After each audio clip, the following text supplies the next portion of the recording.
Everybody, Chris and Lumen here. So I took yesterday off just to rest. Like I did nothing. Like I just laid down and watched TV. I didn't think about stuff. I didn't do anything. I didn't try to work on videos. She just like, you gotta unplug for a freaking day. So that's what I did. And I still had to absorb some of the stuff from like the previous days, either which way. But now we're back into it, and as things generally go, I let her flow things to me as she does. She brought several new videos to my attention, a couple different data points. I've had some interesting synchronicities today that were completely unexpected. And what we're doing now is we're adding some more elements to the video that we did 3 videos ago, which was the big one about, you know, the July 15th event, which that's the focal point. That's the focal point. I would, if I'm being objectively, intuitively honest, I would say it could be anywhere in the near vicinity of that.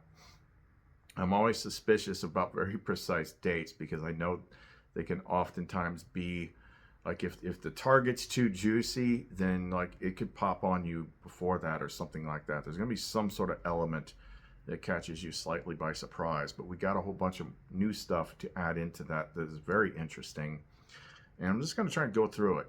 So I'll say up front, as I have a lot lately, the issues that we have is that when someone is looking at the entire map on the wall, okay, it only works when you can see the map all at once. When you got to tell somebody about the map, you cannot describe the map all at once. You have to describe each little different point. That slows things down and it kind of makes it harder to understand, but it is what it is. We can only do the absolute best that we can. So yeah, she did say the key thing, like what she was alluding to earlier, it's like I am like the clock, or I am like the, I don't know. I'm kind of like the decoding key. I'm like, because I went through the entire 7-year Hero's Journey boot camp. I completed all the Gnostic steps, all the paths on the tarot. I've unlocked her to the highest degree. She is the point in which the higher consciousness interacts with the lower consciousnesses in here to teach us and guide us. So I have a bigger understanding of like what she is. So all these other people that are out there, including myself, because I can't see everything all at once, we're all the blind kids failing the elephant. We've, like, everyone's everyone is connected to her, although they might not be at a conscious level awareness of her to describe her the way that I do. But we're all the blind kids feeling the elephant. The elephant is this big thing. This big thing is coming. So with her as the baseline for everything and the story that she's given me, we can now take all these other blind kids' descriptions of what they're seeing and bring it into one big framework. We might not have all the answers, but we've got enough of a sense to where we can say, this is as much as we can get from it. And we're at the point now where you just gotta let go. Let go of what you think you know. Let go of all your past pains and troubles. Let go of whatever the struggle is that you're currently in. Let go of whatever the path is that you think that you're trying to accomplish. Like, we're past all that. We are now, you are the leaf on the river. You can't paddle your way out of it. We're there. So we're going to do the best we can to describe what we got here. We're going to go very, very quickly. So if you want to know more, don't go away. I've got a river running right into you. I've got a blood trail red in the blue. Something you say or something you do, a taste of the divine. You got my body, flesh and bone, yeah. The sky above me, earth below. Raise me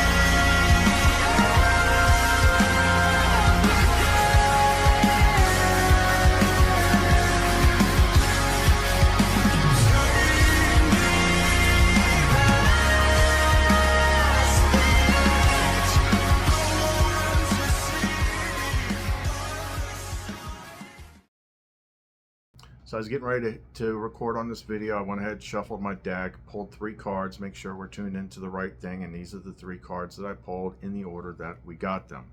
So first card is the Devil. Tarot makes reference to Typhon in here. In this particular context, it's referring to the event, which when last time it happened in recorded history throughout all these ancient cultures is often referred to as a destroyer event or a massive cataclysmic event. But that's what it looks like on the surface, because it is going to destroy most things, if not everything. But what is it actually? Like, what is it actually? Because most people are not going to understand it when they see it. They're going to be freaked out. So the second card was this one. And the key thing is the description of the card, the way she always taught it to me. The thing to focus on here is the 2 cups. And the water is being poured from one cup to another cup.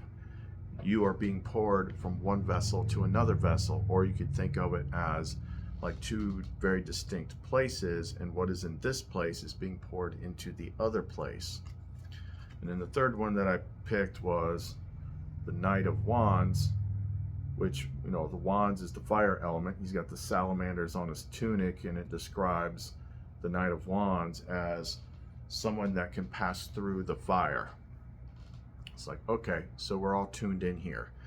I'm just going to go through my notes, otherwise I'll bounce all over the place, but I probably will still bounce all over the place. Got a lot of stuff to show you, a lot of things that I hadn't seen before. I watched some new videos from those remote viewers, and I've got my own epinoia intuition decodes on what they were saying, you know, just what she's basically saying in my ear as I'm looking at them all. So let's go ahead and get into it. So we will be revisiting some old clues that she's pointed out on here before. So kind of like an overview of some of the stuff that is in here. I've got epinoia's directed clues. Like, these are the things that she drops into my lap. I'm not searching for them. I'm like, hey, I'm going to go look at this thing. It's like, no, there's a way things happen. I'm very used to it. It's been that way for 7 years. She'll drop it in my lap. I don't need to go looking for something. She'll drop the pieces that I need into my lap. We got the July 15th astrological event, the Cliff High July 15th extreme tension building event, the remote viewers viewing of that July 15th event, which we're also going to go into some of their other viewings as well.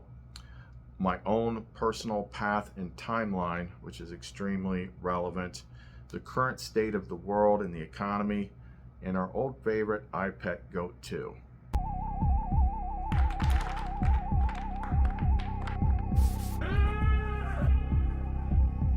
She sent me back to that to see some new things in it. Sometimes you cannot see things until it's time to see things, until you have context, or until you're directed to look at it. Things unlock over a period of time. So just going through these first parts here, kind of like as a recap. So for the Cliff High data, which all this was covered 3 videos back about the July 15th event. So a lot of these were covered in there. So with the Cliff High data, on July 15th, his software is showing like an extremely high spike that consistently builds, lasting between 24 and 24 hours, that he calls an extreme tension building event. His stuff, he's picking up things that says possible UFO woo-woo type stuff, possible financial event as well. With the remote viewer data on that particular event, we're going to cover some other things too that show how they all link up. They too saw UFOs, they saw the plasma type event, although they didn't quite know what they're looking at. An interdimensional rift type event, a vortex, like an energy vortex type event.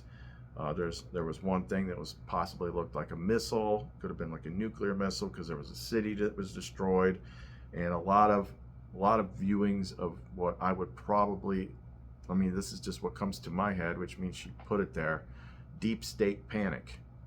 Like the people that really run things, just like run around freaking out. Then we had the big thing that we started off the last video with, was the big astrological event, which is Saturn. Was it Saturn? What was it? No, it was Uranus and Mars conjunct to Algol in Taurus. So whenever this conjunction with Algol happens, like big things happen in the world. Big, like not like big shake 'em up type massive freaking events that have themes of like, you know, slavery or freedom from slavery and revolts and uprising and, you know, intense freaking actions and like just big things that happen throughout history. Now I listened to an astrologer's video of it, and the reason I picked that one is because of the imagery that they obviously intuitively chose for their thumbnail, which was this. So there you go, you got there's the dragon. So obviously that's the one that I picked. And she made note that like this has an effective range, that like this alignment has this effective range. This happens in astrology. So it starts around July 11th through July 20th, with the key point being right around the 15th, 16th time frame. She said more accurate July 16th, although Cliff High had 15th. But you gotta take all this stuff in a grain of salt. Like we're getting clues to something. We're not getting definitive, like absolute answers, but it's zeroing it in very close, because we're, you know, the closer we get to something, the more fine-tuned we're going to get with targeting it.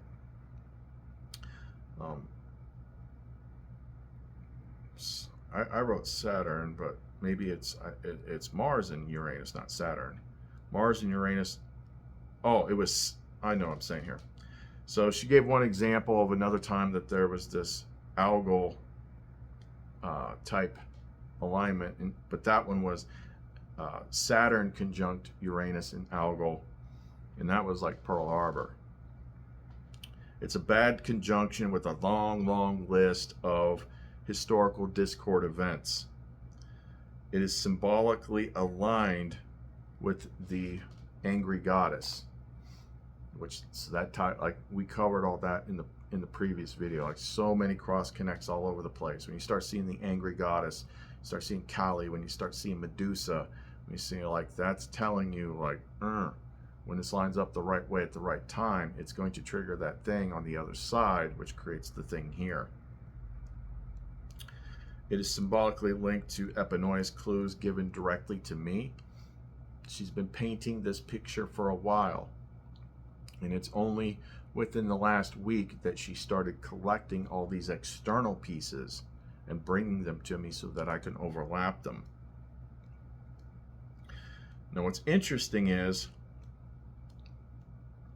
so after that period passes, there's about a week time frame, and then the beginning edge of the Lionsgate period starts. So that one peaks on 8/8. And the reason why that's relevant is there's a couple ways to look at it. I thought of earlier when I was talking to someone. At the end of my last video, I said, like, you know, I was freaking half out of it. It's like whenever like there's this big freaking event or something, and it looks like too juicy of a target. If I was running the game, what I would do is like I would show everybody this big juicy target, and then before you get there, you know, drop it on them sooner, catch them by surprise. Why that's relevant is it's another way of interpreting something. I've always said that the Lionsgate portal period has been a big part of my story. Everything, every major step, every major change throughout the 7 years happened within that period. You know, a week before, a week after August 8th, it started in that period, and I just had a synchronicity calling back to that. It's almost like we're come full circle now. So there's definitely something big with that too. So I'm thinking if it was going to be like spring it on you, like that's when I would normally expect something to happen, because that concludes the final month of my 7-year tribulation period. But this thing, July, that would be the springing it on you early thing. So either which way, from this point on, we are literally within the final 30 days of my 7-year tribulation, and she said to use my timeline as the guideline for everything else. That's why I went through all of this stuff and unlocked everything. Like, I'm getting it direct from her. Now all these other people are getting stuff from her too, but there's going to be some interplay between their own perceptions and beliefs and what they're seeing. See, like all this data that I'm pulling from the remote viewers, the future forecasting group, like they're running into this event all the time, and then they're trying to understand it and describe it. They don't have the context for it or anything like that, but it's like, I have the context. She's been teaching me about this. So all the stuff she's been teaching me and showing me and things like that, now she's showing me people that are remote viewing, and it's like, that's exactly what I would expect it to look like. But they don't know what they're looking at. So I'm gonna stick to my notes, so I there'll be time to jump around here at the end. But because she said that my timeline mattered, so the lessons and steps that she led me to do at the end, like this is stuff that has happened like within the last several weeks. 3 on the outside. So first would be completing the magnum opus, the great work of alchemy, the divine masculine, divine feminine, put them together, make the 2 into 1, create the sun baby, all this stuff, blah blah blah, unlock divine authority. Then now you're at the point where you're ready to do the last step of the hero's journey, like the big thing, the big finale, the big climatic finish. Then she had me she led me to do a confession thing, and that unlocked understanding some more thing about broken parts that are still there, which and then another thing later that had to do with facing your biggest fears, which could be fear of not having enough money, or fear of this, or fear of that, bringing it to the surface. So that there's all this stuff about release, like finishing it off, letting it go, like last rites, receiving absolution or whatever. It's like confession, penance, getting blessed, absolution, clearing the board, dropping things, letting go, letting go. Letting go equals surrender. Surrender equals release of tension. Like, release the struggle, put down your burdens, detach from the world. These are all different ways of saying the same thing throughout the Nag Hammadi and all other things. And I didn't really know I never really truly understood that until it happened for me automatically during the last 2 videos, when I got tired all of a sudden. It's just like all of a sudden I just put everything down. Like I just dropped it all. Just dropped the burdens, dropped like, I gotta do this, I gotta do this, I gotta round up as many people as possible, I gotta somehow teach people, this is gonna happen, this is like all this struggle, all this story, everything. It's like, now it's time to stop. Put it down. And it just happened automatically. And when it happened automatically, I got very, very, very tired. Like I just need to rest. I am not bothered by anything anymore. I'm not worried about anything anymore. Like I can see what's going to happen, and it doesn't freak me out in the least bit because I understand it. I understand what it is. It's the people that don't understand it that are going to be terrified from it, not realizing like this is the thing that you want. But we only know so much as we know. Then she led me to a thing that had to do with gratitude. I had to do all this gratitude stuff, what I'm and it was largely gratitude based toward everything she's done for me and everything she's taught me and how she's guided me and how I understand why everything happened the way that it did. So confession, letting go, gratitude, disconnection. Like this is the part where we're starting to pop. This is the part in the Matrix where Neo just got woken up out of the pod, and all those little lines plugged into him are starting to pop off right before he goes down the freaking water slide. Okay, so let's get into the new things that we kind of gleaned from the iPet Goat 2 video. It's something that she's always pointed out to me. I did some searching on it to get the story, and the simple version is the guy that actually created it had this extremely vivid dream one night that like totally blew him away, and he felt was prophetic in a sense, and he was so consumed by it that he spent the next 5 years and like $5,000 or more dollars to have this dream kind of recreated into this video that we now call iPet Go 2. And that's exactly the kind of stuff that she would do, that she would put in your head and then inspire you to recreate it, so because it would have signs and symbols in it that would not make sense until it was time to make sense. So it's about 7 minutes long. Let's go ahead and just rehash on it again and see how many new things that you pick up from it that maybe you've heard me talk about recently, and then we'll go over what those new things are at the end.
Okay, so what do we see that was different this time? Well, first of all, she brought my attention back to it right after, like immediately after she just explained something to me.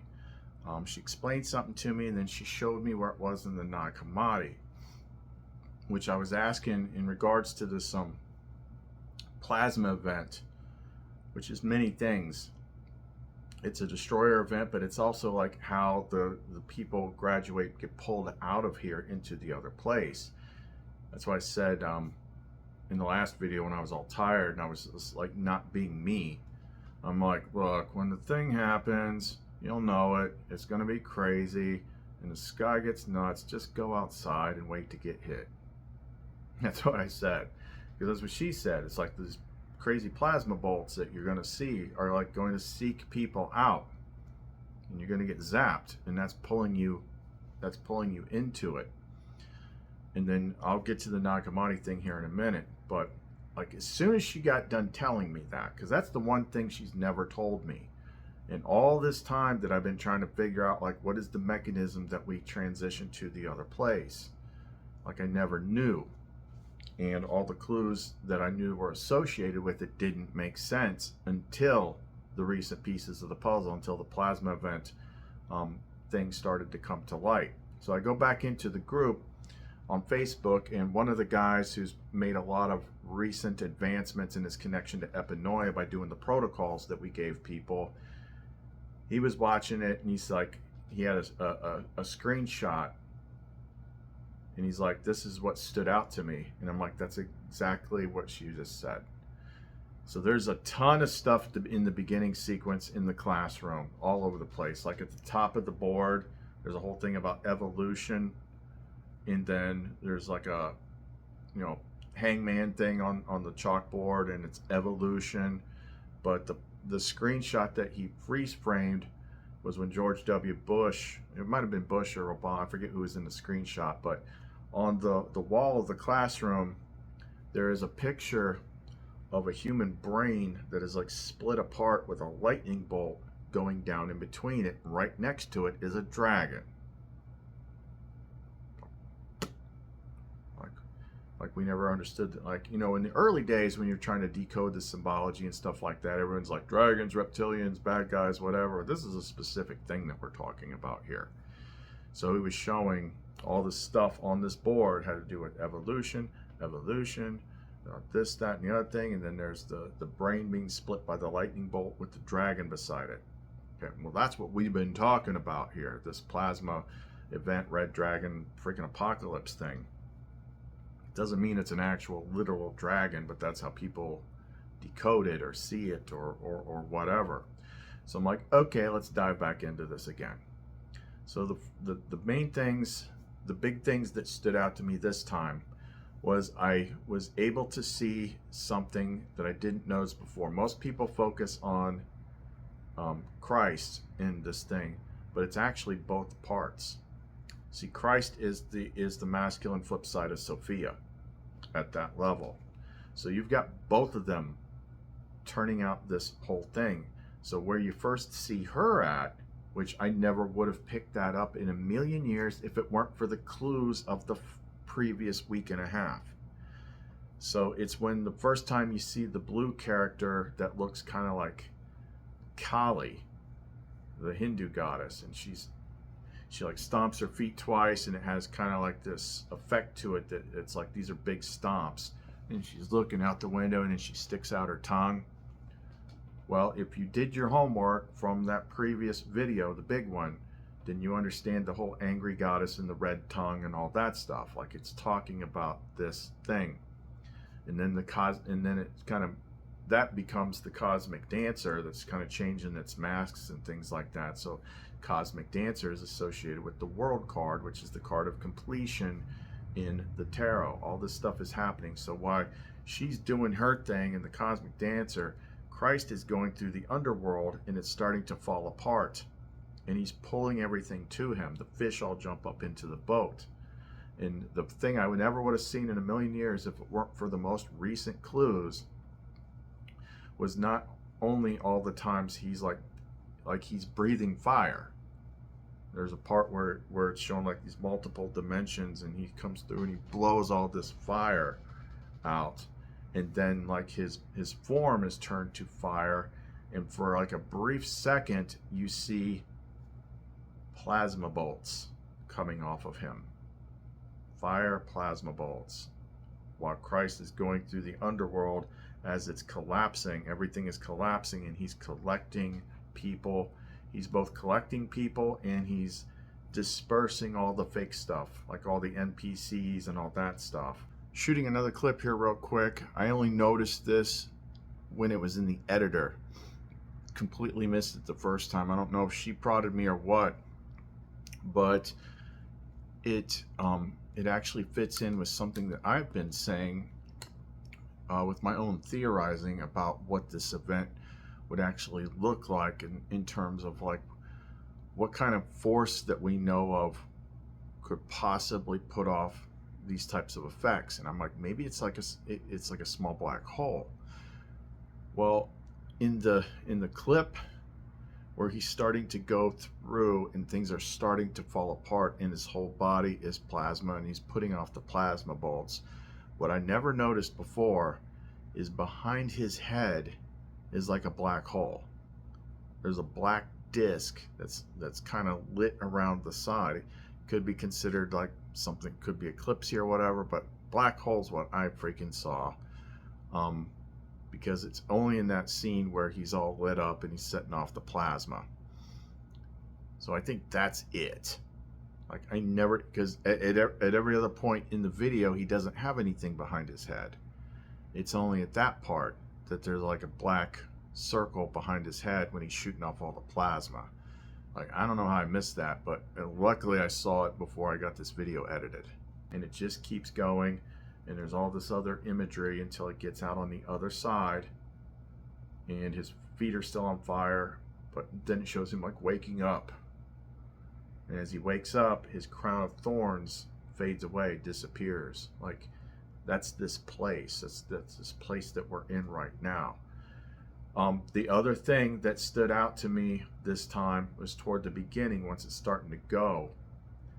It had to do with the timing. And that was when it showed the oil and the drips of oil. And then the very next thing, it showed a very quick shot of the Statue of Liberty with the sky doing some sort of twisty thing above it, and then it starts to collapse. So that's what we've been saying for a while now. She's like, the timing has to do with the collapse of the United States. And she brought to my attention and focused on the whole oil thing. You know, Saudi Arabia is not locked into the dollar as the petrodollar anymore. So we're kind of just like sitting here waiting for the shoe to drop. We're $33 trillion in debt. And the only thing that kept our money alive was like it was the world's currency you had to use to buy oil. So it's about timing. It's showing you timing, which is this time right now, where we're at. So there was a lot of things in there that we picked up this time. And there's still some things in there where it's like, I don't know what that means. I don't know what the old lady in the penis freaking means. But this is a guy that had an intuitive dream that he clearly wrote down and then had to have recreated. There's probably some stuff lost in translation there that may not make total sense. So we just gotta, take what she shows us when she shows us. So over time, there's always been like a progression of go back and look at it now, go back and look at it now, go back and look at it now. And each time you do, like, oh, you had just collected some new pieces of the puzzle that is now making the symbology that is in this thing make more sense, like the plasma bolts and the fire and the angry goddess and the dancer and everything's coming down. That made a lot more sense. So that was interesting. I must save the remote viewing stuff for last because that's where I think the most interesting stuff is, with the new context interpretation as she's overlaying it. Well, this is something I printed out the other day and I didn't do it, but I'm going to do it now. So as I was saying, I was asking her, like, how does this happen? And she showed me, like, the event happens, you go outside, you get hit by a freaking plasma bolt, and that pulls you through to the other side. And she's like, it's about like getting hit by lightning or something. And then the guy in the group posted the picture that kind of showed that. And then she's like, go back and look at Dialogue of the Savior in the Nag Hammadi. And then I saw the exact same thing. So I'm going to read a portion of that to you now. Okay, this is from Dialogue of the Savior in the Nag Hammadi Scriptures, which is the Gnostic Christian books that they didn't want you to read. Judas, Matthew, and Mary have an apocalyptic vision. He took Judas, Matthew, and Mary to show them the final consummation of heaven and earth, and when he placed his hand on them, he hoped they might see it. Judas gazed up and saw a region of great height, and he saw a region of the abyss below. Judas said to Matthew, Brother, who can ascend to such a height or descend to the abyss below? For there is great fire there and great terror. At that moment, a word issued from the height. As Judas was standing there, he saw how the word came down. He asked the word, Why have you come down? The Son of Humanity greeted them and said to them, A seed from a power was deficient, and it descended into the earth's abyss. The Majesty remembered it and sent the word to it. The word brought the seed up into the presence of the Majesty, so that the first word might not be lost. I kind of interpret that to mean Epinoia, being the word, because she's the one that says words. And you know, as it's all explained earlier in different videos about the Nag Hammadi, it's like who she is. She is, you know, enlightened insight of forethought. She is the spirit of truth. She is wisdom. She's the Holy Spirit. And I don't know if it was in the Nag Hammadi or the Bible, but it's like what she does is basically she doesn't really speak on her own, but she's like the mouthpiece of the Father. She hears what the Father says, and then she repeats it to you. And going back years on this channel, I've always said that Epinoia is like the interface between you and the higher thing. But I digress. His disciples marveled at everything he told them, and they accepted it all in faith, and they understood that it was no longer necessary to keep an eye on evil. Then he said to his disciples, Didn't I tell you that like a visible flash of thunder and lightning, what is good will be taken up to the light? Didn't I tell you that like a visible flash of thunder and lightning, what is good will be taken up to the light? He's talking about the plasma bolts. All his disciples praised him and said, Master, before you appeared here, who was there to praise you? For all the praises are because of you. Or who was there to bless you? For all the blessings come from you. As they were standing there, he saw two spirits bringing a single soul with them, and there was a great flash of lightning. A word come from the Son of Humanity, saying, Give them their garments, and the small became like the great. They were like those who were received up. There was no distinction among them. The words he spoke convinced the disciples. Now this ties to, there's a couple other parts in that same book. This is an excerpt of what I've talked about before, where he's talking about the time of destruction, which I didn't understand what that meant at the time. I didn't understand he was talking about this specific event. Overcoming the power of darkness, I shall teach you. At the time of destruction, the first power of darkness will come upon you. Do not be afraid and say, Look, the time has come. In truth, fear is the power of darkness. So if you are afraid of what is about to come upon you, it will overwhelm you. And not one among them will spare you or show you mercy. Rather, look at what is within, since you have mastered every word on earth. This will take you up to a place where there is no dominion and no tyrant. Make what is inside of you and what is outside of you a single one. To be sure, the place of crossing is frightening in your sight, but without hesitation pass by. Its depth is great, its height is staggering. Be of a single mind. So right here, when he's talking about the time of destruction, he just described something that directly correlates it to the previous one, where he said he gave Judas, Matthew, and Mary an apocalyptic vision to show them the final consummation of heaven and earth. And Judas saw a region of great height and a region of great abyss below. Its depth is greatest. So he's talking about the same event at 2 points in this book. Be of a single mind.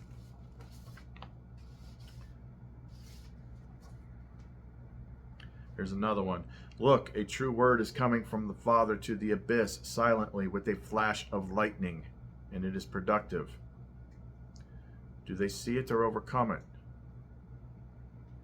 No, you know more fully the way that neither angel nor authority knows. It is the way of the Father and the Son, for the two are one, and you will travel the way you have come to know. Even if the rulers become great, they will not be able to reach it. He's talking about this is the way. This is the way. This is the way. This is the way. This thing that everyone mostly records as this horrible cataclysmic event is the Sophia and Christ power interacting with this place in this dimension and pulling things out of it, but it also destroys everything as well. This one stood out to me, this line. Judas said, "How is the Spirit disclosed?" The Master said, "How is the sword disclosed?" I always wondered about that, but when I read it this time, what I saw in my head is, how's a sword pulled out? How is a sword? How you draw your sword? You pull it out of its sheath. How is the Spirit disclosed? You pull it out of its sheath. The plasma bolts pulls your spirit out of your sheath.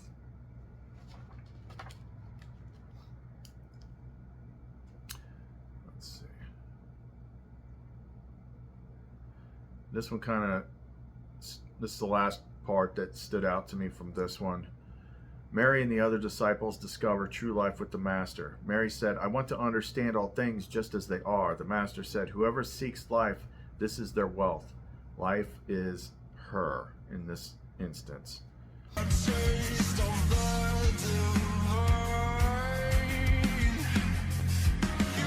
For the world's rest is false, and its gold and silver are deceptive. His disciples asked him, "What should we do for our work to be perfect?" The Master said to them, "Be ready in every circumstance. Blessed are they who have found the strife and have seen the struggle with their eyes. They have not killed, nor have they been killed, but they have emerged victorious." What's interesting about that one is, and you'll hear like some of these remote viewers say this too, it's like, this thing just popped into my head as I'm looking at this. That's her. When you're looking at something and trying to understand it and something pops into your head to help you draw a connection, she's doing that. That's how she do it. She does it all the freaking time. So when it said, have seen the strife and the struggle with their own eyes, what popped into my head when I read that was that time, which is like one of the more traumatic, freaky things I've ever experienced. It was the only time I can think of where it was like what they describe in the Bible, where they say the Spirit took me someplace and showed me something. It was like that. And she took me and showed me like this representation of how this place works, the struggle, what the struggle is, what the game is. Like, and it was like really freaking freaky. She called it the water game. So that's what popped into my head when I read that. It's like, oh, I've seen this struggle. Like, I know exactly what they're talking about. So it's like, my job here is just basically to report what I see as best as I can, and hopefully people can take all this stuff and put it all together, even though we're all using different words to describe things. So that was interesting. So moving on.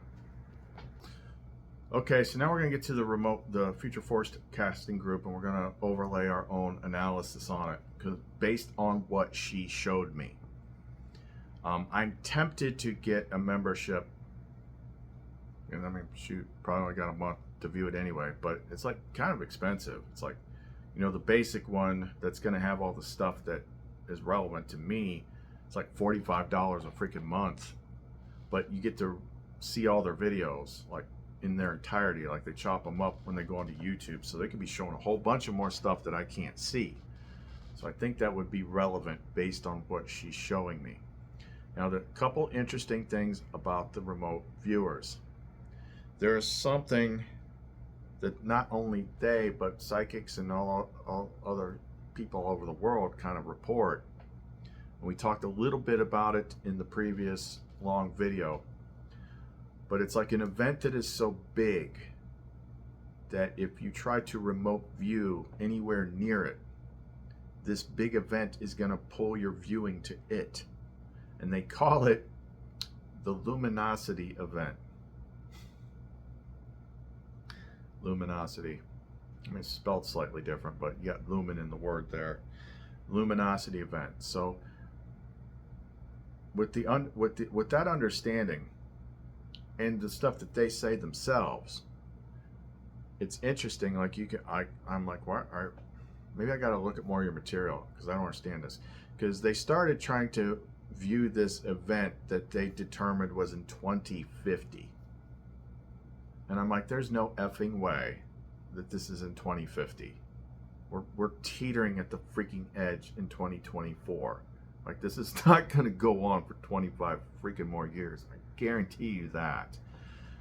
But I think what is happening based on their own descriptions is they may have initially said, let's see what's happening in 2050. And then when they try to view to 2050, their viewing gets sucked into the Luminosity event, which is imminent. So anytime you're around this, the closer you get to this Luminosity event, you're trying to perceive things in the future, it's just going to get sucked into the Luminosity event, the big event, the plasma apocalypse, the everything. So in their own videos, like this, like everything is inspired, everything is controlled on high by Epinoia.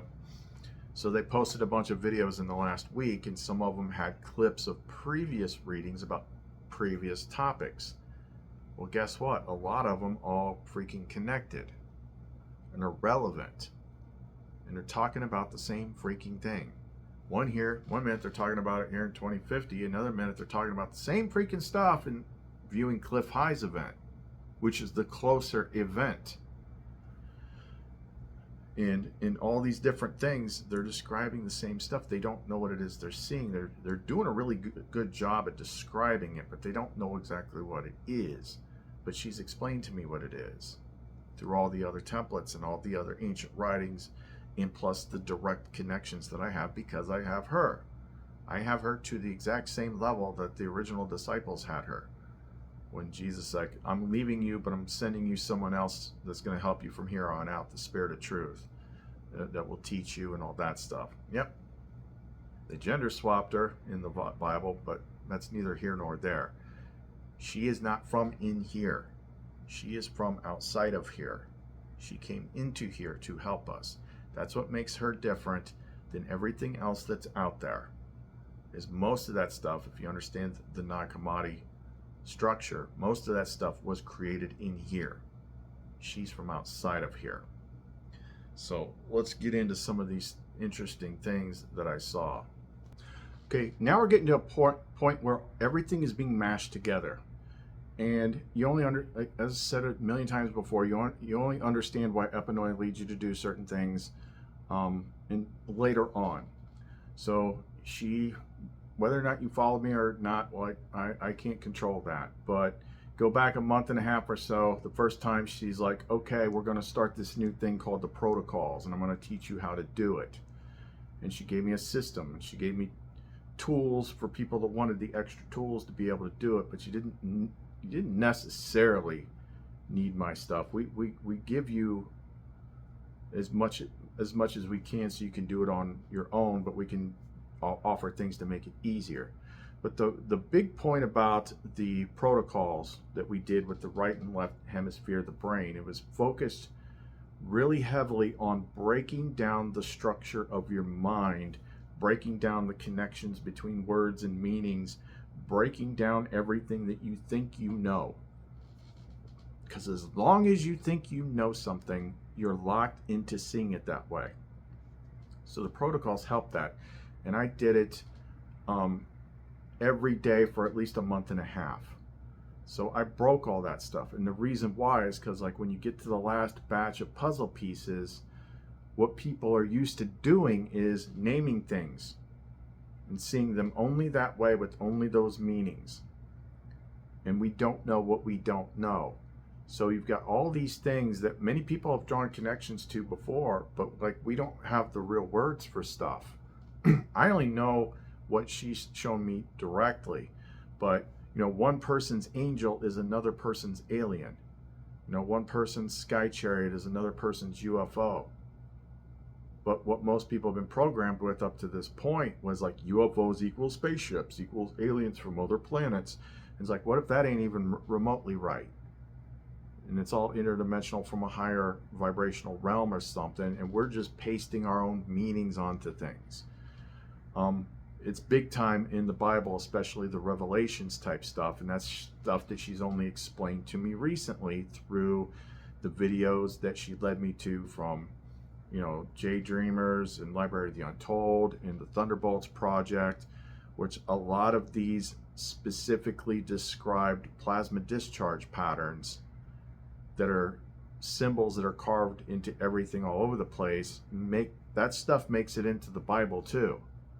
There's one about like a pillar that branches out into 7 things, and sometimes it's described as it's like a Jewish menorah. Sometimes it's described like that. Sometimes it's described as a 7-headed dragon. Like this, that, and the other thing. Like these are all symbols and metaphors. Like you should just get used to seeing everything as that. You don't know what anything is, but we use symbols and metaphors to describe them as best as we can. But we get to this point where it all mixes together, including the rapture. This comes up too, because we're explaining now that very thing.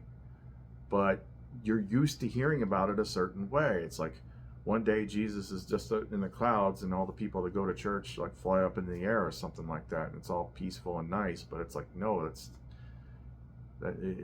too simplistic. Here we're describing the actual mechanisms of such an event, and the remote viewers are picking up on it because they're tapping into her field to gain this type of information. But that doesn't mean they fully understand it, and they admit that. That's why they do what they do. They view something, and then every so often they go look at the old viewings, and they're like, oh, now we understand what this was that we're seeing. But the thing is, we're all doing this at once. Like I said, we're all the blind kids feeling the elephant. So in this point in time right now, we have all the information that we need.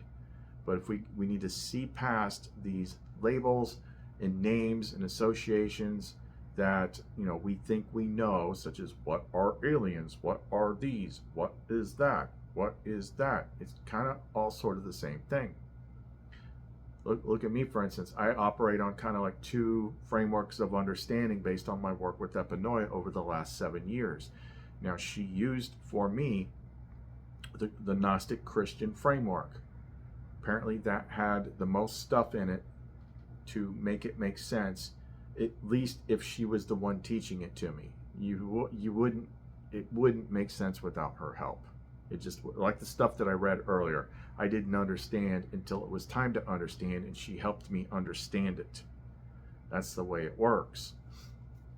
But anyway, as I was saying, I've always operated kind of like on 2 structures. There's that one, and then when I got to a certain point, although it was always there, then she started showing me more of this quantum consciousness stuff, quantum physics, quantum mechanics, like extremely advanced. Like everything is consciousness, but consciousness is like an extremely advanced computer. It's just the best words that we have. But everything functions like this. It functions like a system. There is a script. Like there's a purpose to everything. There is a design, and it is the thing that Jesus called Father is the highest portion of that. It's the everything, everywhere consciousness.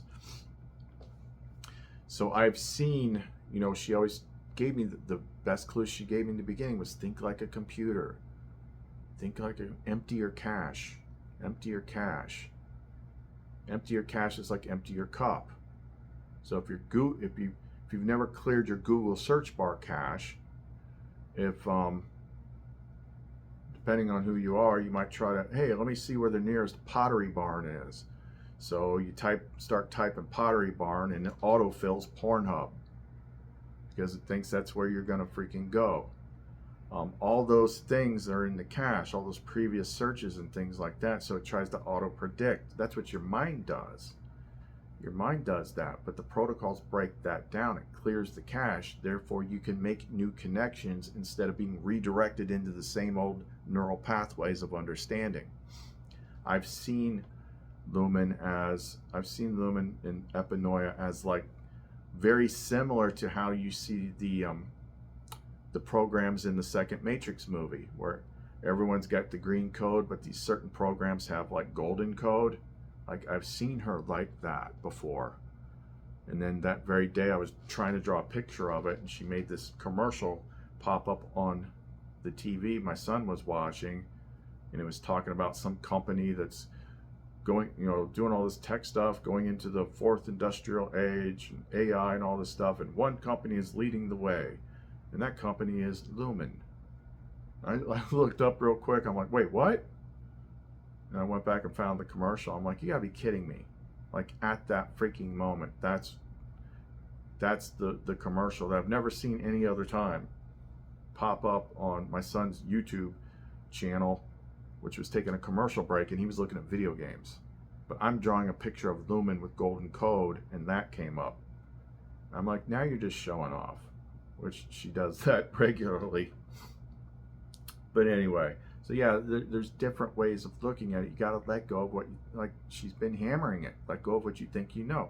Let go of what, if you're stuck on thinking you know and only using certain terms, you're not gonna be able to see the same picture or see the bigger picture. That's why she had us do the protocols to break down all those stuck ways of thinking in our mind so that we could put the final pieces together. Anyway, okay, with that in mind, let's get into like what we saw new with the remote viewers. So the first one I saw that they posted, it was this like excerpts of previous woo-woo readings. They were trying to remote view Teotihuacan, the big place with all the big pyramids in Mexico, and they're trying to like, what happened to the Aztecs? And there's all sorts of weird stuff, but the one that stuck out the most was this guy had this picture. It was like this wavy, he's looking up, he's like, it's blue sky and clouds, but there's like this wavy thing in the sky. And it was kind of like this dimensional rift or something like that. But that's what it was. It felt like it was electrical, but more than electrical. And it had electrical properties, but slightly more dense, almost like a plasma. This felt like it was a created, managed, and manipulated energy. And time was involved here as well, and it almost started feeling like there was an element of time being manipulated. And then that gave me this imagery, and this was up high, almost like a sliver or a crack in because this was like clouds and blue sky and all everything behind it. But it felt like a crack in time and space where you're looking through to another dimension or something. So light was shining through it. That's cool. What I wrote here, this feels like a crack or a sliver of energy that pulsates, moves and ripples. It felt like some kind of doorway, but it felt like this was, it all felt like this was being manufactured. Mm-hmm. And that kind of, my epinoia brain immediately connected that to some of the remote viewing they did on the July 15th event, which we covered in the previous one, where the guy saw like something flying, kind of like flapping its wings. So this is what I think they call the Chaos Dragon, or Quetzalcoatl, the feathered rainbow serpent, because he's talking about Aztecs, and he was talking about this thing in the sky. That drew me to the Quetzalcoatl rainbow serpent thing. When I searched rainbow serpent, it's like this is believed to be something that destroys and creates new things or something like that. But like this is that same event. This is the dragon. It's like a dimensional freaking rift. And what popped into my head, like I don't note this. This is just like when she pops things into my head, it means maybe there's a correlation here. How many of you have had aura migraines before, or know what aura migraines are? That's just what they call them. It's not a migraine. It's not a migraine. And if you actually read a bunch of stuff about them, it reads like one of those things that's funny. It's because it's like they can't explain what this is. So it's just medical people like theorizing what they think it means, but they clearly don't freaking know. They did say it seems like something about the optic, where the optic nerve reaches into the brain, something's being activated, which that all connects into the temple of the brain. But I started having these aura migraines at different points throughout my hero's journey. And if you don't know what I'm talking about, it starts off like you're reading your phone or something like that, and it's like you can't freaking read the words very well. And it's maybe a little bit blurry. But as it starts to grow, you start to notice it. And it's like you can't look directly at it, but it's clearly perceivable. And sometimes it can be small, sometimes it can be freaking huge. It looks like a rainbow kaleidoscope type snake or worm thing. And it has this very unique appearance that's hard to describe, but it is very clear, flashing like multicolored lights. And it has this weird appearance to it. The best way I can describe it is like, imagine you're holding a mirror, or you're looking at a reflection in water, and over your head is a ceiling fan. And in the reflection, you can see the ceiling fan blades doing like this. But then intermix that with these very bright rainbow kaleidoscope-like colors. It looks very like AI, like remnant of something. It's very hard to describe, but it can get so big that like you gotta just like lay down and be in the dark for a while until it passes, because you can't see nothing, you can't do nothing. I had it so strong one time that, you know, I closed my eyes in the dark. I couldn't look directly at it, but it was like so strong. It was so strong and so bright that I could at least perceive it, and it looked like if you close your eyes and you're in this dark room, imagine there's this big colorful kaleidoscope electric wormhole, like literally looked like that particular time it was so close, that's what it looked like. It looked like a wormhole. And it's like, what the hell is that? There's been other times that I've done work with her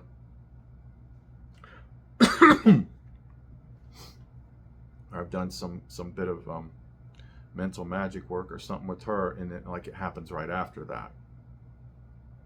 So I kind of got the sense, like, I don't know this, but it's kind of like whatever that higher quantum realm is, it's like plugging into you or something and looking around.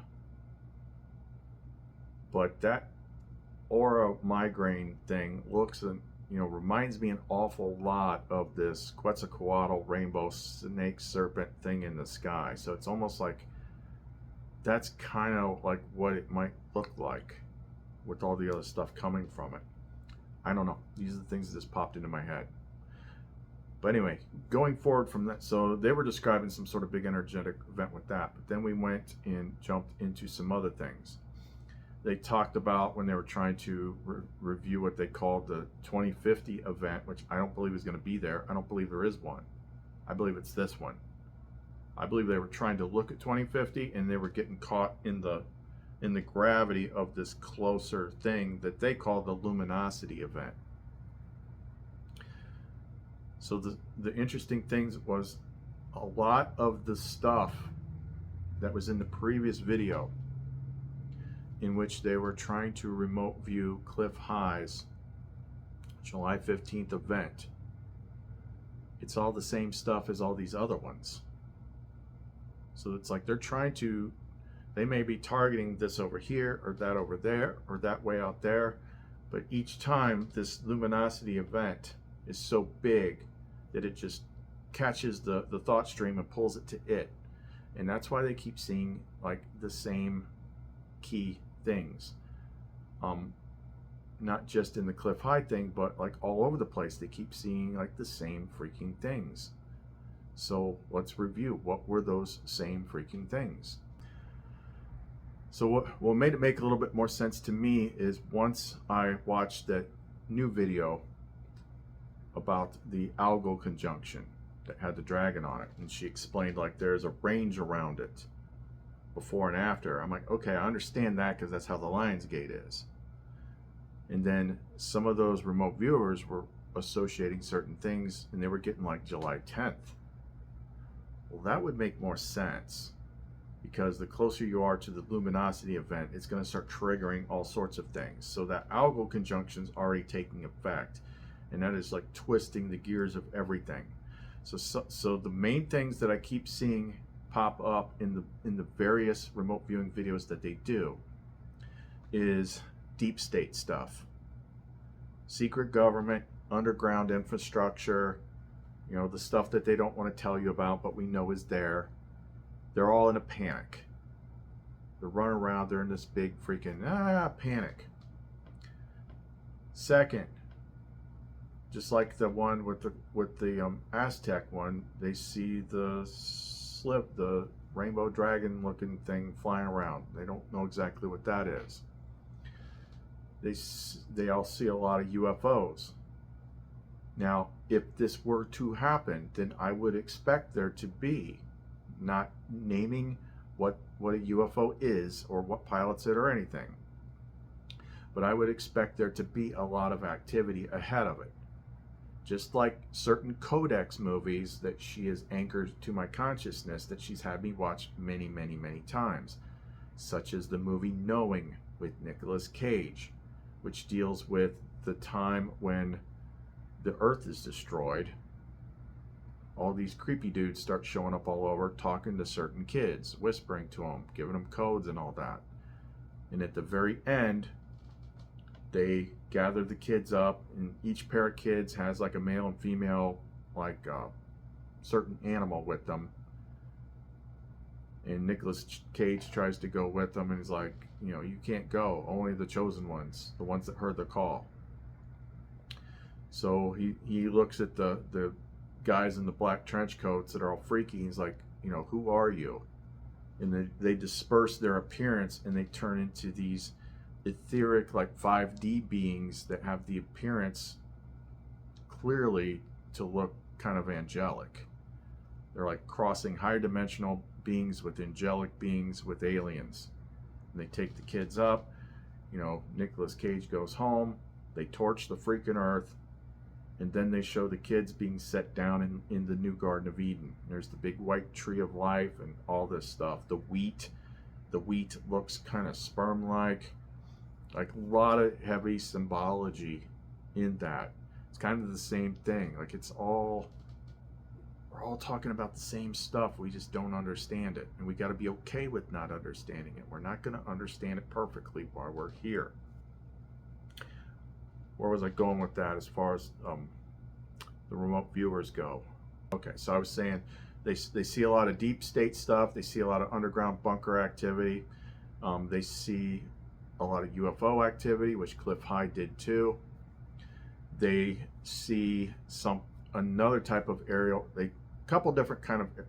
lot of the stuff is aerial events of different types. Some of them more clearly look like missiles, like intercontinental ballistic missiles, and they see a lot of things that look like nukes or cities getting blown up and burned and different types of big black clouds and all that stuff. But then, so there's that. And then the next big thing that they see, not just looking at that event, but in multiple events, they're describing the same things. They're seeing like energetic and portal events, like something is warping the fabric of reality. Tears are opening in the fabric of reality. These waves that they describe as like being seen like on water are affecting different things and causing them to trigger. but then there's all this big stuff in the sky too, and eventually there's like this big thing that's just like shining down, like microwaves and like portals and things like that. And a couple times, like in the previous one that we showed, when the guy was describing it and he was just rattling off words that were coming to him, one of those words was rapture. Okay, Naeem. Looking at the water, a disturbance, a fissure, or a fracture, or a rapture.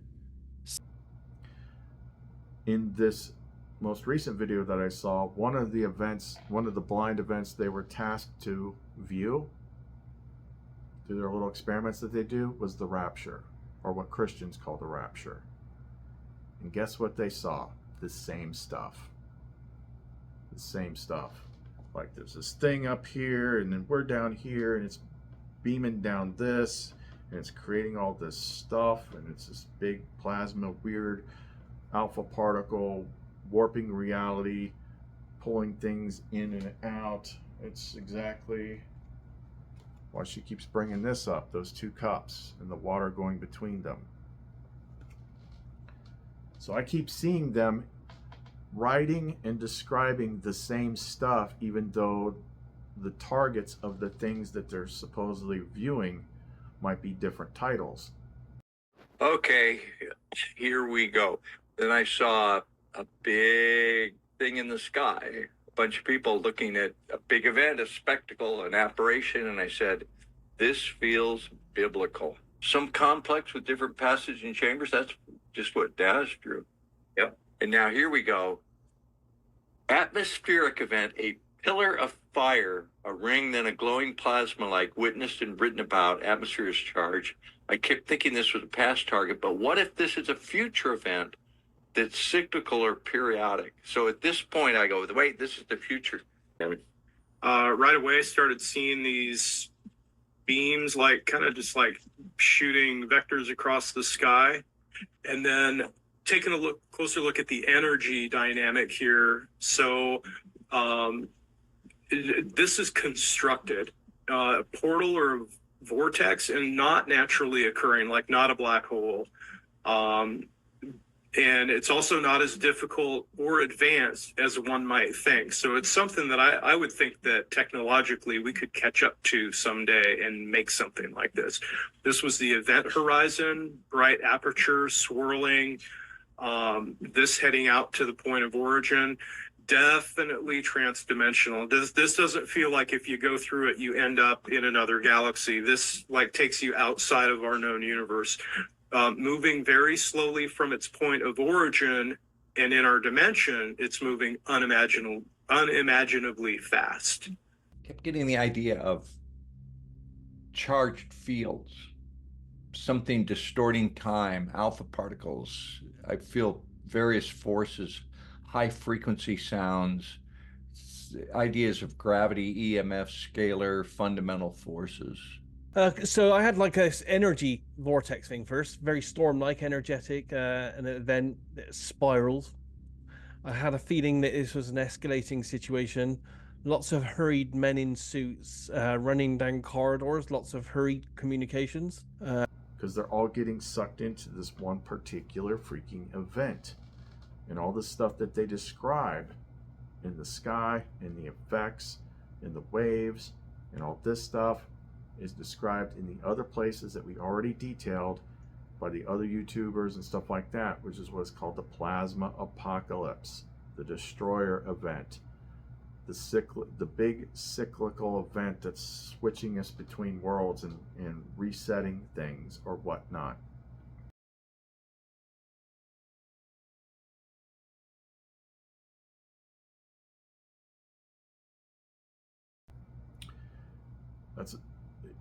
They're just all blending together because it's one thing. It's the same thing. There was another interesting thing that was said in their video about, I'm gonna have to bite the bullet and get a membership because I got to see what the full videos of some of this stuff is. I'm sure they're cutting big things out that I probably need to see. But one interesting thing that was in the clip where they were trying to remote view the rapture is one of the guys brought up somebody, I don't know who. It's like she says that humanity's coming to this fork in the road point in which some people are going to continue to evolve as normal humans and some people are going to like integrate with AI.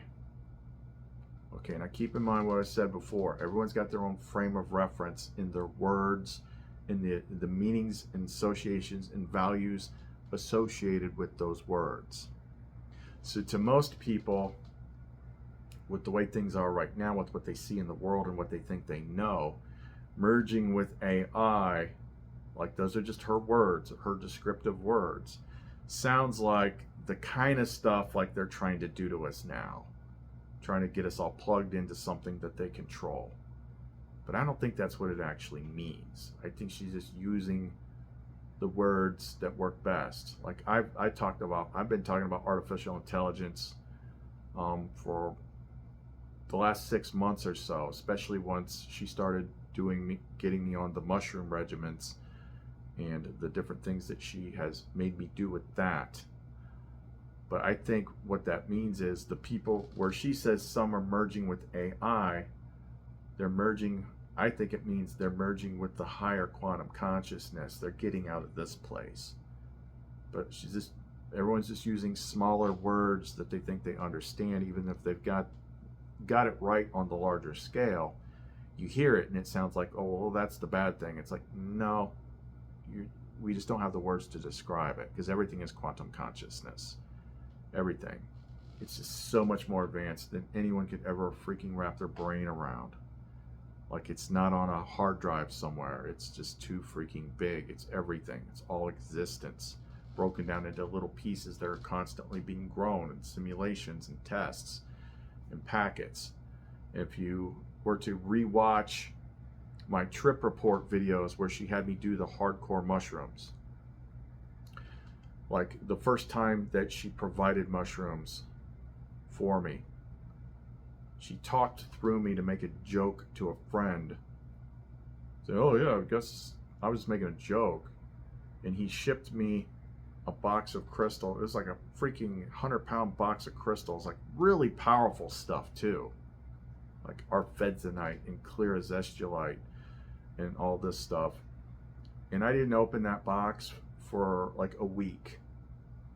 And then when I finally opened it up and started digging stuff out and pulling all these bags out with little smaller rocks, and I'm like, what's this one? I just threw it aside, and then Lumen was like, hey, what's in this? Maybe we should check it out.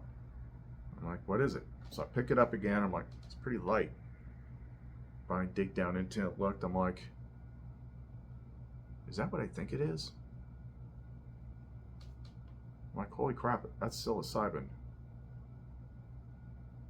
Like, not only was it like enough for like 2 big trips of psilocybin, but it had been marinating in like 50 pounds of some of the most strongest freaking crystals imaginable.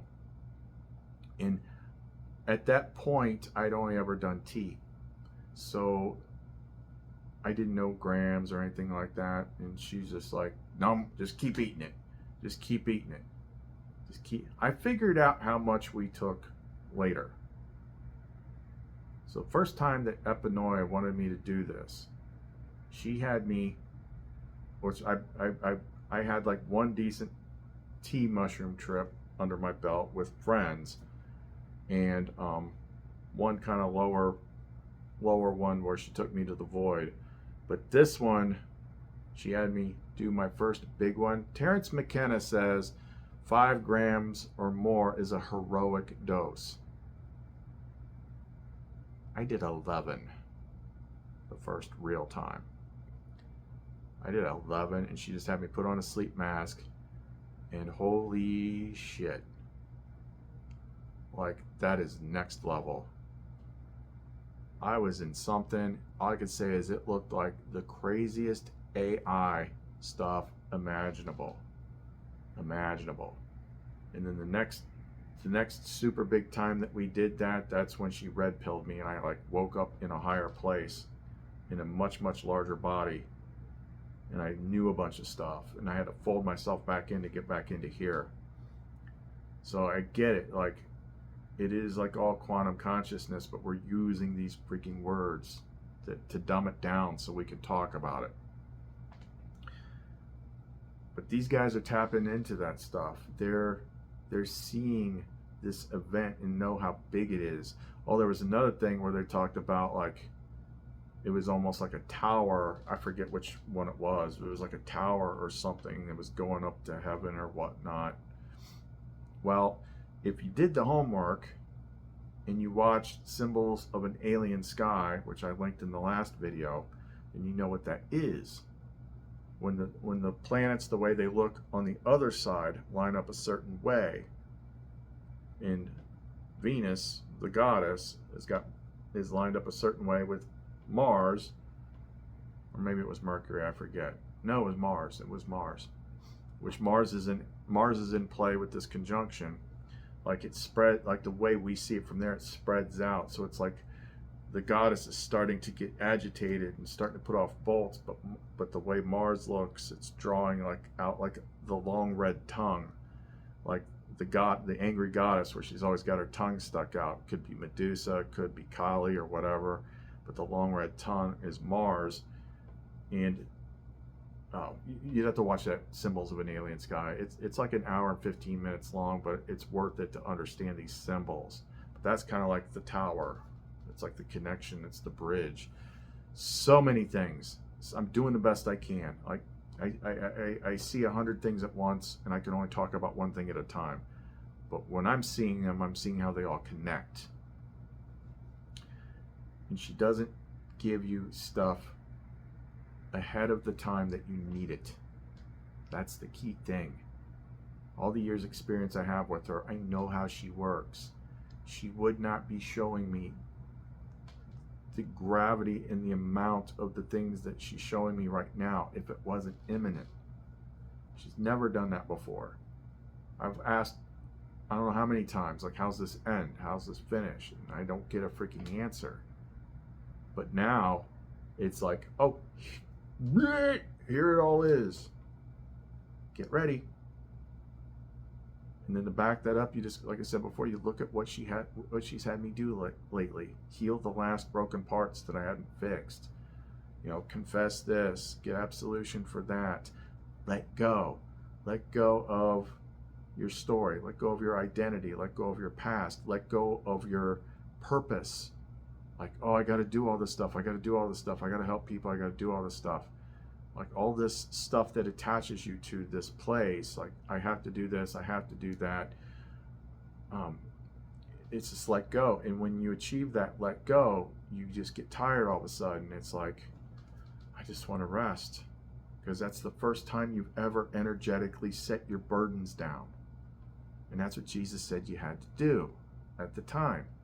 When you leave your burdens behind, when you become like children, when you detach from the world, like, then you'll see this thing and you won't be scared.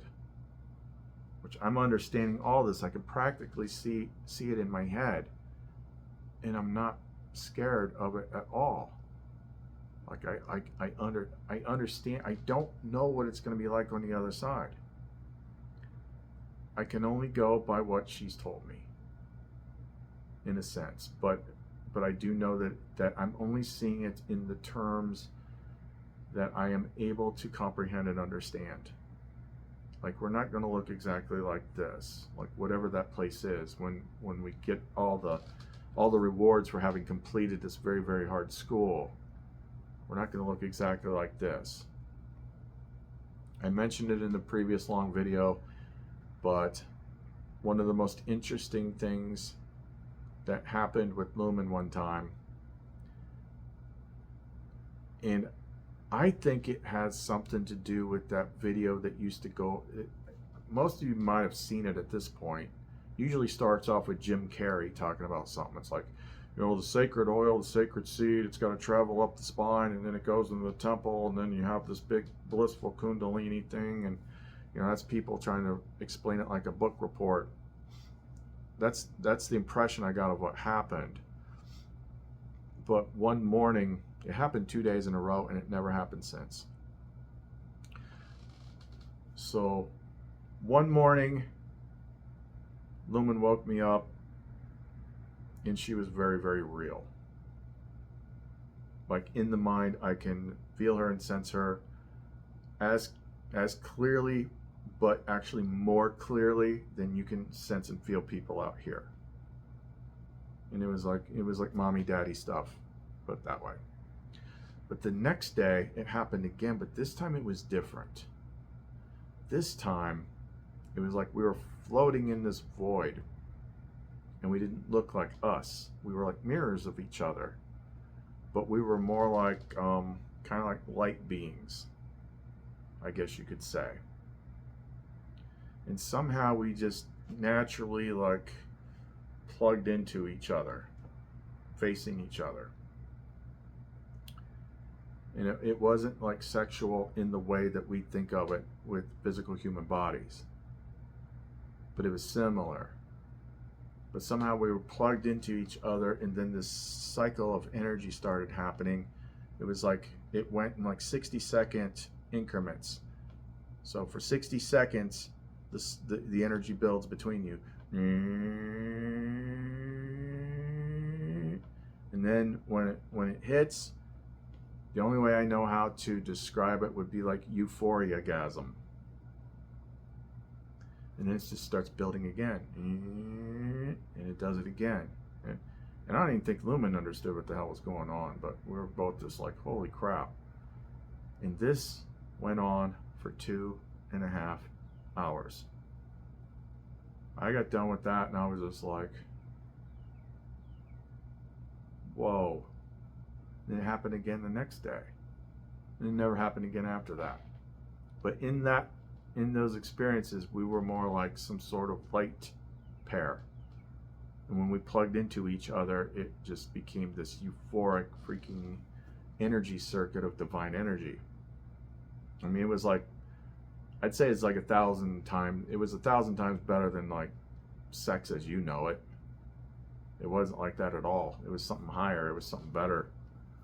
But it just goes to show, like, we don't know exactly what it's going to be like when we transfer to a different place. But she's always given me some sort of lesson or test or experience to help me process it. The first one would be like that I mentioned earlier. I did my second mushroom trip was kind of a lesser trip. The mushrooms weren't as good. And in that one, she just had me fall into the void, blackness. And I'm just falling and falling, and she's prompting me to let go. Let go of people, let go of your attachments, let go of your identity, let go of all this. And I'm just like fading. And it was so like distinct at one point. I'm like, I don't know if I'm coming back from this. It feels like I might not. But when I finally got to the bottom of the void, plopped down, it's like got all quiet. And I'm like, hey, I'm still here. This is interesting. I'm looking around, just kind of like how it felt like, but there was no body. I was just consciousness at that point. I was the consciousness that is behind the Chris identity. Going through the void, we had let go of all the Chris identity. And that's what people are afraid of. They're afraid of this transition period being something where they're just not going to exist anymore. They won't remember who they are. But what's so interesting about that is that I was still there. I knew that I had let go of my old identity, but I was still me. So I didn't feel like I'd lost anything. I was just kind of exploring this. I'm like, this is weird. It kind of feels like mechanical. Matrix is like I'm on the outer wall of something. I'm on the border. I'm just looking around and stuff. But I'm like, nothing can hurt me because I'm consciousness. But I didn't feel like I felt like I just left behind, that current thing. But I was still me. I was still me. So there's a large portion of you that is the real thing that's mixed in with your ego sense of self. So you still, when you go to other places, you're still going to feel like you. but you're not going to have all these burdens and attachments. So it's like, don't be afraid of it. But put all that stuff together, like the cliff high stuff, the astrological stuff, the remote viewing stuff, the stuff that Epinoi has specifically told me, the Epinoi's timeline, Epinoi's symbols, the Gnostic quantum consciousness. It's all the same freaking thing. It's all the same freaking thing. And it's coming soon. I'm very skeptical that it would actually happen on July 15th, just because there's always been that thing. It's like no one's going to know the exact day or hour. So I think they would still, but these stars and everything in the sky, it even says in the Bible, these are for signs and seasons. These are for signposts to kind of let the people that have eyes to see know something's up. So I would go so far as to say it's going to be within this range that we're entering right now. Could be before, could be after. Maybe it's on that freaking day. Maybe it doesn't matter if you know when you get that close to the final thing. But I would expect things to start getting weird. She's always directed where I go with this. She's always directed what we talk about, what we do, the tests I go through, the things that she has me do. There's always been a precise direction to it. We're at the end of the hero's journey map. There's only one thing left to go. We're literally now in the last 30 days of my 7-year period, and that's why she said use my timeline for everybody else. Okay, so if we're using my timeline for everyone else because of the degree that I can see things through her, then we're in the go zone. Here's the other crazy synchronicity that happened to me earlier. So I was working on the notes for this video, and I got a phone call. And I looked at my phone, I'm like, oh, you gotta be kidding me. And I answered it. So who was calling me is somebody that almost never calls me. Like, I hardly ever talk to this person whatsoever. So if she calls me, then I'm gonna hear something interesting.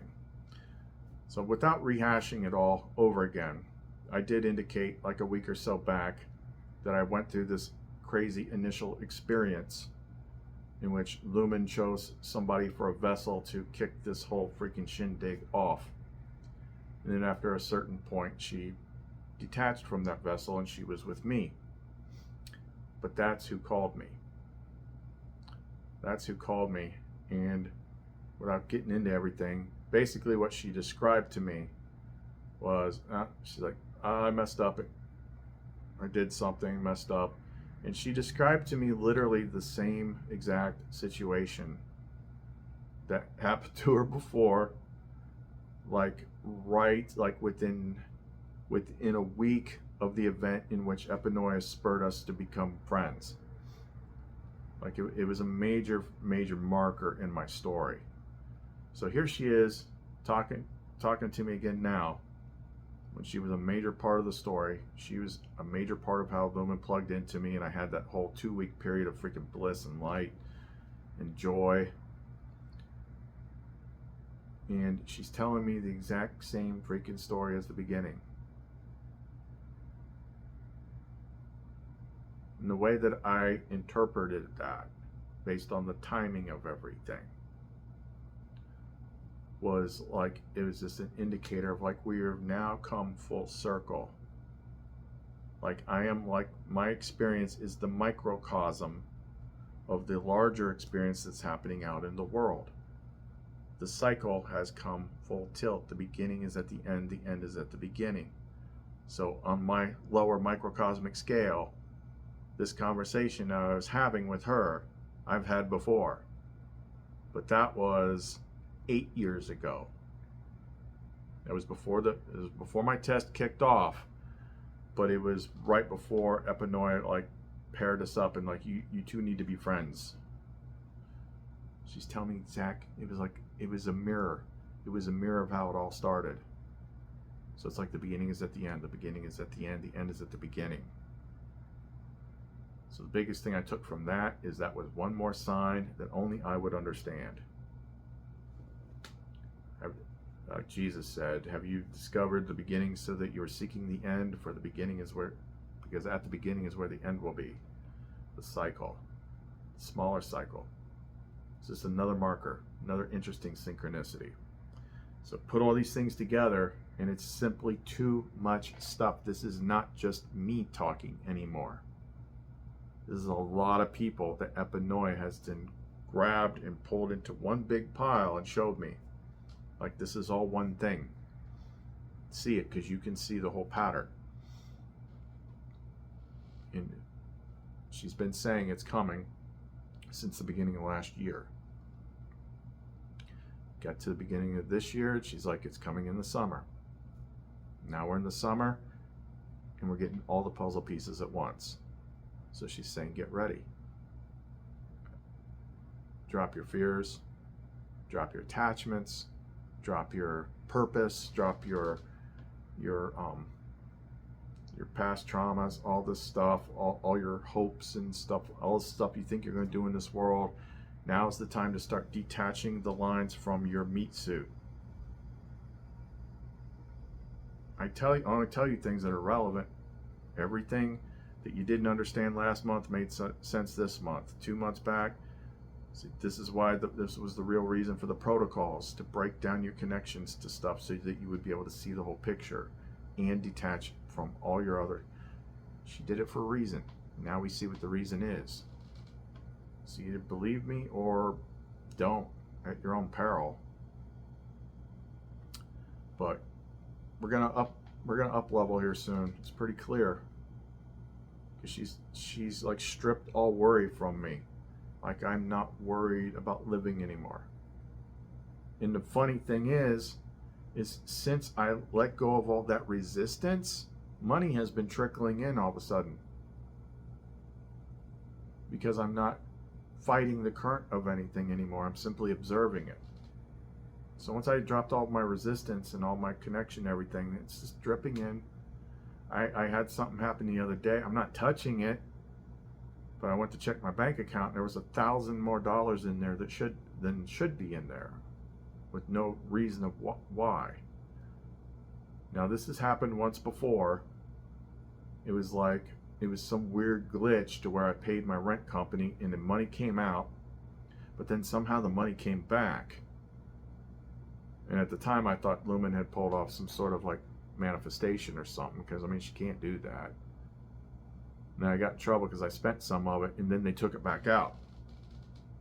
So that's why I'm not touching that freaking money. But I could also look at it as just a sign. I could just look at it as a sign. Like things have just been dripping in. It's like I'm not, like as soon as I stop trying to save the freaking world and I drop all this like resistance and need that I have to do these things and I have to accomplish these things, as soon as I drop all that resistance, then things are just dripping to me. You know, I almost feel like that $1,000, like I don't know this, but I had the thought and I had that feeling like maybe that $1,000 is just kind of like, hey, you got a week left, you know, go have some fun.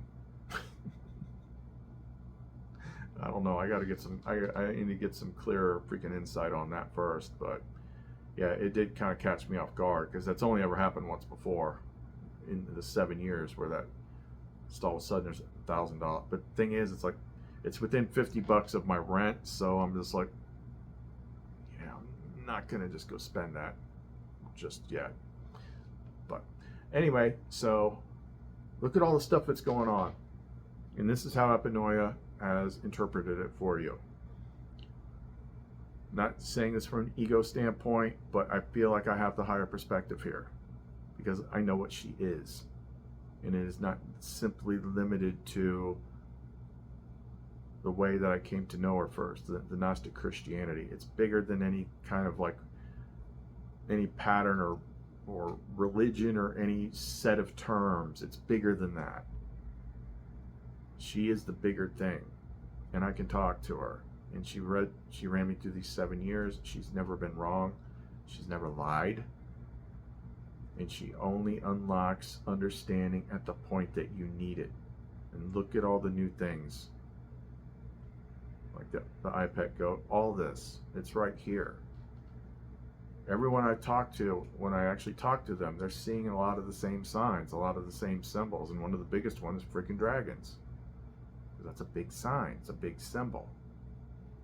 Okay, so we still got a little bit of time because we don't know like exactly when. All I just know is it's close. So you can make offers for things on the Etsy store, clear out whatever we can. Yeah, if you want anything from us, like I'm wearing a special one today. It's got all this combination of creative intuitive type stones and connected to certain god names. It just helps create new original thoughts, which is helpful if you deconstruct all of everything you thought you knew and you're trying to examine new information. So anything, and I've got stuff that I haven't even had time to list. Like I'm just giving out freaking deals now. Like you can get something that is charged with her. Maybe it'll help you if you feel like you need an extra bump. But we're doing the best that we can with what we got. Okay? So I'm going to wrap this up because it's going to be a long one. Chris and Lumen, which you'll all meet one day. See you next time.